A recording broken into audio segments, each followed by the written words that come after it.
السلام علیکم ناظرین، آپ دیکھ رہے ہیں ضمیر کی آواز اور مجھے کہتے ہیں محمد شعیب صاحب۔ ناظرین، علامہ عصمت اللہ خان صاحب ملتانی کا شمار پاکستان کے بہترین اور ممتاز علماء میں ہوتا ہے۔ علامہ عصمت اللہ خان صاحب ملتانی علامہ احمد سعید خان ملتانی رحمۃ اللہ علیہ کے بیٹے ہیں، لیکن آپ نے دیکھا کہ حال ہی میں علامہ خضر حیات بکھروی صاحب نے جب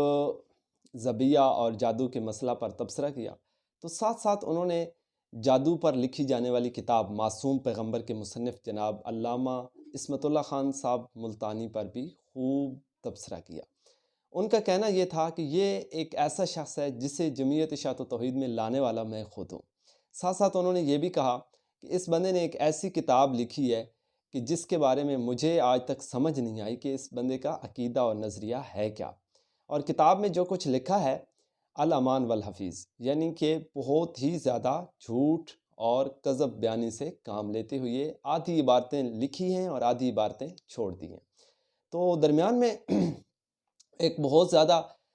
گیپ آ گیا کہ عصمت اللہ لوگ یہی سوچ رہے تھے کہ علامہ عصمت اللہ خان صاحب کی طرف سے بھی کوئی نہ کوئی رسپانس یا جواب ضرور آئے گا، کیونکہ انہوں نے خوب جو ہے تبصرہ کیا، اور انہوں نے یہ بھی کہا کہ اس کتاب میں آپ نے جو کچھ لکھا ہے اس کو ثابت کرنے کی بھی کوشش کیجیے کہ آپ نے کیا لکھا ہے، آپ کا عقیدہ و نظریہ ہے کیا، مجھے آج تک سمجھ نہیں آئی۔ اور وہ یہاں تک کہہ گئے کہ مجھے تو ایسا لگتا ہے کہ اس بندے کو کلمہ طیبہ کا ترجمہ بھی نہیں آتا۔ تو بیچ میں کوئی جواب نہیں آیا اور ایک طویل خاموشی جاری رہی خان عصمت اللہ خان صاحب کی طرف سے۔ کافی لوگوں نے کہا کہ جی آپ جواب دیجئے، لیکن وہ ایک ٹھنڈی طبیعت کے مالک ہیں، انہوں نے جواب دینا مناسب نہ سمجھا۔ لیکن گزشتہ دنوں میں چند دن پہلے علامہ عصمت اللہ خان صاحب ملتانی کی طرف سے بھی جواب آ گیا ہے، اور انہوں نے خوبصورت انداز میں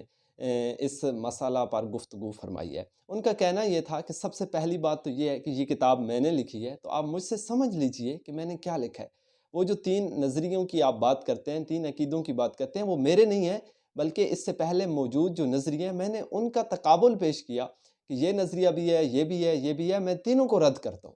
اور اس کے ساتھ ساتھ انہوں نے یہ بھی کہا کہ اگر آپ کو لگتا ہے کہ میں نے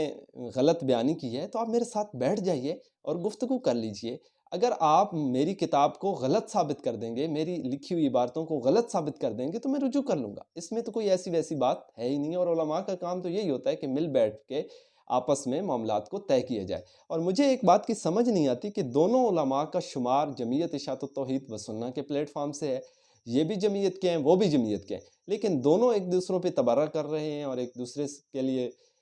غلط بیانی اور نازیبا الفاظ کا استعمال، جس طرح کے بک بک کرنا یا فلاں اس بندے کو کلمہ طیبہ کا ترجمہ بھی نہیں آتا۔ خان عصمت اللہ صاحب نے بھی ایک مثال دی جس سے میں کلی طور پر متفق نہیں ہوں، لیکن آئیے دیکھتے ہیں کہ اب علامہ خضر حیات بکھروی صاحب اس کا کیا جواب دیتے ہیں، کیا وہ مناظرے کے لیے تیار ہوتے ہیں یا نہیں، یا ان کا آگے سے کیا رسپانس آتا ہے، تو اس وقت کا ہمیں انتظار رہے گا۔ تازہ ترین جو اپڈیٹ ہے وہ یہی ہے کہ عصمت اللہ خان نے اپنی اس کتاب پہ مختصر تبصرہ ضرور کیا ہے، اور علامہ خضر حیات صاحب بکھروی کو جواب بھی دے دیا ہے کہ آپ جو ہے جس طرح کی باتیں کر رہے ہیں تو یہ زیب نہیں دیتا کہ اس طرح کی گفتگو جو ہے عوام کے سامنے کی جائے۔ اگر آپ کو کوئی اعتراض تھا تو میں نے تو اتنا عرصہ ہو گیا، 2013 میں نے کتاب لکھی، اس وقت آپ جواب دیتے یا کچھ تبصرہ کرتے، تو آج آپ 2021 میں اس پہ تبصرہ کر رہے ہیں، 6-7 سال کا پیریڈ بیچ میں سے گزر گیا ہے۔ تو اس لیے اب تو یہی وہی بات ہے کہ ایک آپ کو اکسایا گیا ہے، یا دوسرے لفظوں میں اچانک آپ کے ذہن میں کوئی خیال آ گیا ہے، لیکن پھر بھی میں اس وقت تیار ہوں کہ میں اس پہ گفتگو کرنے کے لیے بالکل تیار ہوں۔ تو اگر آپ کو کسی قسم کا کوئی ابہام ہے تو آئیے میرے ساتھ گفتگو کر لیجیے۔